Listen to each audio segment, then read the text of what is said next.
The more that planetary astronomers study asteroids, the more they're realizing just how varied and different they can be.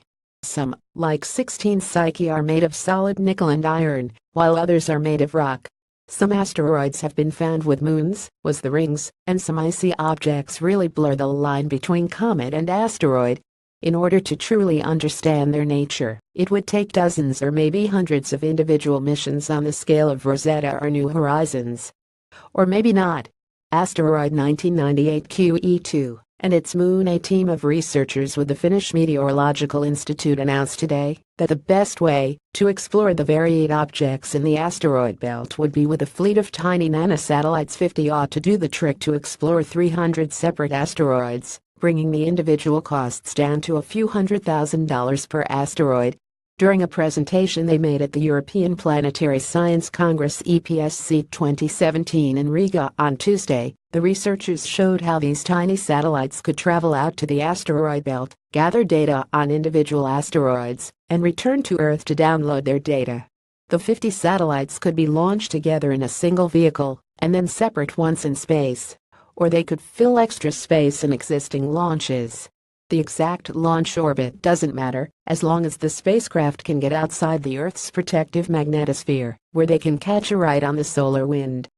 Once in space, 5-kilogram spacecraft would deploy a 20-km-long wired tether that would catch the solar wind, the constantly flowing particles coming off the sun, imparting a tiny thrust. This is known as an S-sail or electric sail.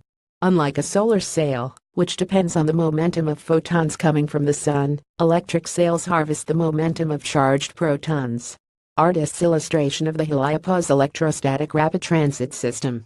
Researchers are still figuring out if this is an effective propulsion system for spacecraft. An Estonian prototype satellite was launched back in 2015, but its onboard motor failed to reel out its tether. The Finnish AALTO-1 satellite launched in June 2017 and will test out a prototype electric sail in addition to several other experiments over the course of the next year. Even more advanced versions have been proposed, such as Heliopause electrostatic rapid transit system or HERTS, a mission which could reach 100 astronomical units in 10-15 years by deploying a huge electrified net in space. In the case of this asteroid mission, each satellite's electric sail would only give it a change in velocity of only 1 millimeter per second, but over the course of a 3.2-year mission, it would allow the spacecraft to reach the asteroid belt and return to Earth. Mission trajectory.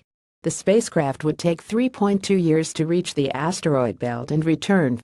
In fact, the spacecraft would use their tethers to maneuver within the asteroid belt, flying past as many targets as they can with this minuscule thrust. Each satellite should be able to reach at least 67 numbers asteroids, and maybe even more smaller ones. Each satellite would be equipped with a telescope with only a 40 mm aperture. That's the size of a small spotting scope, or half a pair of binoculars, but it would be enough to resolve features on the surface of an asteroid as large as 100 meters across from 1,000 kilometers away.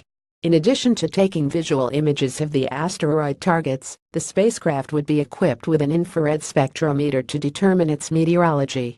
Because the spacecraft are so small, they won't be capable of carrying a transmitter to send their data back to Earth. Instead, they'd store all their scientific findings on a memory card and then dump their data when their orbit brings them back close to Earth.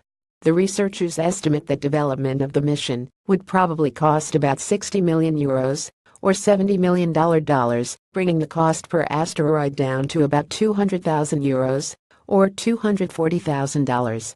Further reading Europlanet, Science Daily. Asteroids, featured, missions.